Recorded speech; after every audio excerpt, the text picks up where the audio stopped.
बोले यमराज उसके लिए मामा जी जैसे हो जाते हैं। क्यों? यमुना जी को हमने मां मान लिया,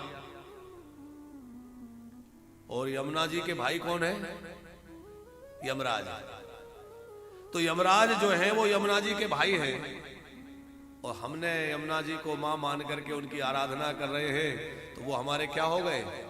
मामा हो गए। अच्छा, भांजे का बड़ा महत्व है। किसी के घर में श्राद्ध हो, वो भले ही 100 ब्राह्मणों को जिमा दे, यदि उसने भांजे को नहीं जिमाया तो श्राद्ध पूरा नहीं माना जाता।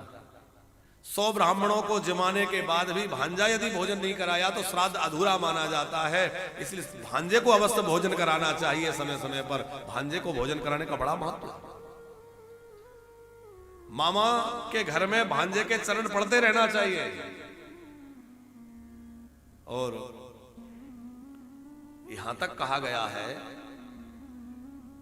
कि जिन घरों में भांजों के चरण नहीं पड़ते वो घर जो है सौभाग्य से रहित हो जाते हैं। इसलिए भांजों के चरण पड़ते रहना चाहिए। देखो, बहन के चरण, बहनोई के चरण, बहन, बहनोई, भांजा, ब्राह्मण और संत, इन 5 के चरण जिनके घरों में पड़ते रहते हैं उनके घर में लक्ष्मी सदा बरसती रहती है और उनका सौभाग्य की वृद्धि सदा होती रहती है। उनके घर में सौभाग्य की कमी नहीं होती।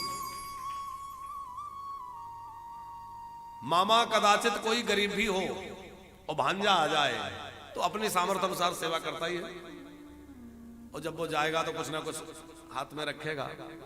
तो साधारणतया मामा भांजों का इतना ध्यान रखते हैं, और यमराज जो है वो देखेंगे कि भाई ये तो हमारे भांजे बन गए, तो फिर त्रास देंगे, कष्ट देंगे? कभी नहीं देंगे। इसलिए यमुना यमत्रास को टारत है। जो यमुना जी का आश्रय ले लेता है उसको यमत्रास नहीं होता, यमराज की उसका भय समाप्त हो जाता है। जो जानकी जी का आश्रय ले ले उसको फिर जो है मंगल का त्रास नहीं रह जाएगा।